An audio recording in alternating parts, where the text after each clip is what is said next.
Hi, in this video we're going to look at some of the privacy concerns in the UK's new Online Safety Act and particularly age verification.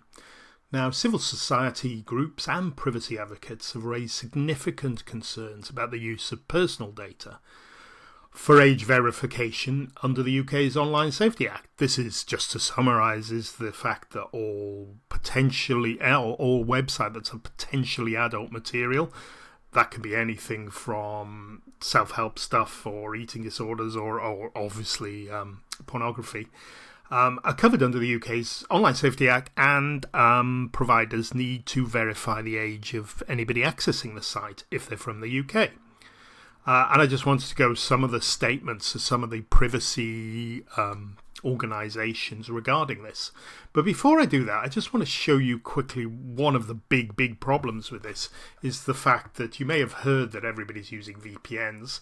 Now, VPN is a virtual private network. I just want to show you how trivial it is to bypass all these age verification before we look at some of the comments. Okay, now if you can see my browser here, I have got, and I almost permanently have, my NordVPN connection connected to a server in France. So in this browser, with this connection, none of the Online Safety Act affects me.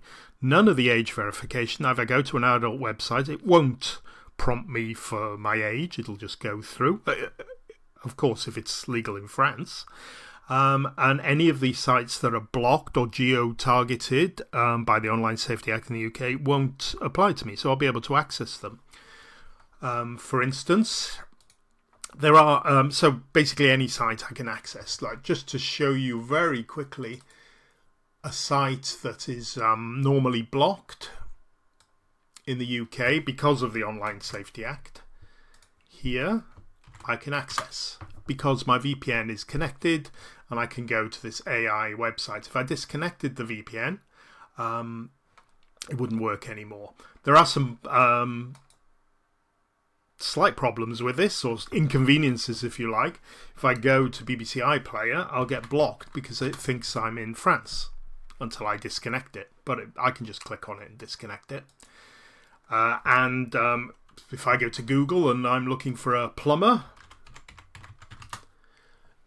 it'll think I'm in Paris and it'll give me lists of French plumbers until I disconnect. So there are sort of swings and roundabouts here. There are annoyances, but if I disconnect this, let me just disconnect this. I'll go back to a UK browser. So if I reload this site, it'll now be blocked because I'm in the UK. BBC iPlayer will let me watch now because I've disconnected. But I just wanted to show you how very trivial it is to bypass these. This is using NordVPN, and if you're interested in using a VPN, I can recommend it. There's a discount link in the description below that gives up to 70% off if you want to try it. But back to my presentation here, really. And the first thing I wanted to just point out is all this age verification details you're sending, your passports, your credit card details, or stuff like that, biometrics in some cases, you're relying on these companies to look after the data, whether it's the third-party verification or the website you're trying to visit yourself. And let's just have a look of some of the data breaches involving customer data we've had over the last few years. We had Equifax in 2017. 147 million people were affected there. Yahoo, they didn't come clean about that for 2 or 3 years, I think. 3 billion accounts. Yahoo, a huge company, more so at the time. British Airways managed to lose 500,000, £500,000 credit card details, travel booking info, names and addresses exposed. Marriott Hotels, again, 500 million guests. Adult Friend Finder, this is kind of more relevant with the Online Safety Act because these are the sort of companies we're trusting. Adult Friend Finder managed to lose 400 million accounts, details with emails, passwords, and sexual preference data. So remember, they're very sensitive and very personal and very private aspects of people's online existence sometimes, and they can just be lost online. And of course, people are going to target these big time because there's huge potential for blackmail and stuff like that if you get people's data from these sites. And Ticketmaster, a huge site as well, millions of users. I'm not quite sure, this was in 2020, they were fined. Just shows you these are big companies with big resources and big IT departments. They all lost data.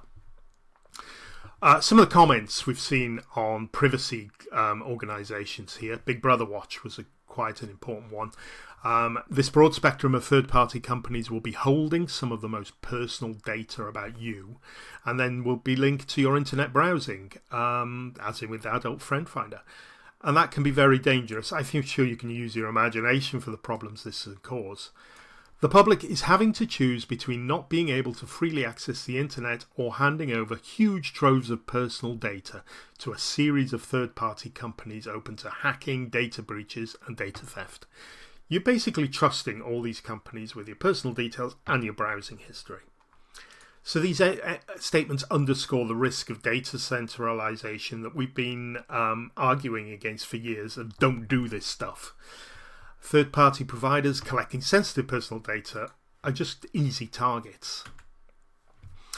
Censorship perspective, Index on Censorship, which is a privacy organisation, says the fallibility of technology means that the privacy of us all could be compromised as new rules on age verification come into process. That's from Joanna Steinfeld from an article, The Online Safety Act.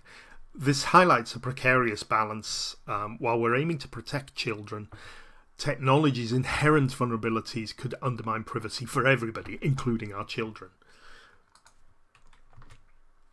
ICO, and the ICO's cautionary stance. ICO is the Information Commissioner's Office in the UK. Stephen Almond said, I really recommend for those of you looking at uses of biometric technologies to actually pause and just think. Biometric technologies are one of the recommended methods of age verification, but there's no real proper guidelines about how this is done, how the data is stored. This is a cautionary tone from an actual regulator which emphasises that even when using potentially helpful biometric methods, firms should rigorously assess the risks and fairness and privacy by design. They won't do this. Some of these companies haven't got massive budgets and they will just try and follow very loosely the letter of the law. So a quick summary of privacy risks from some of these comments. Issues here to look about and read about more, if you like, is data centralization. Sensitive personal information is being stored by numerous third parties, some of them actually owned by companies that run lots of pornographic websites, ironically. They are attractive hacking targets. They're going to be a honeypot for all sorts of blackmailers and cyber thieves and lovely people online. Single point of failure, a solitary compromise provider could expose vast amounts of personal data. Once your data gets out there, it gets shared and stored and sent all over the place. You have no control over it, really. Biometric complexity.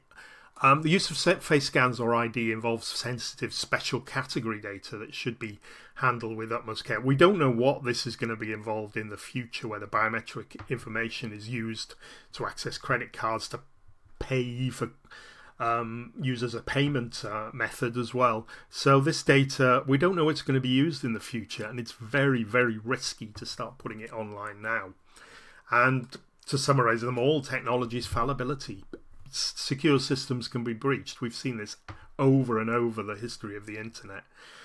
These privacy concerns are not theoretical. Stuff will happen with this data over and over again. Okay, so that's all there is for this now. I hope you've enjoyed my little presentation, and remember, if you want to protect your data, consider using a VPN. It doesn't mean you're against the Online Safety Act in principle, what it's trying to do to protect our children, but it allows you to protect your data. Okay, thanks for watching. Bye for now.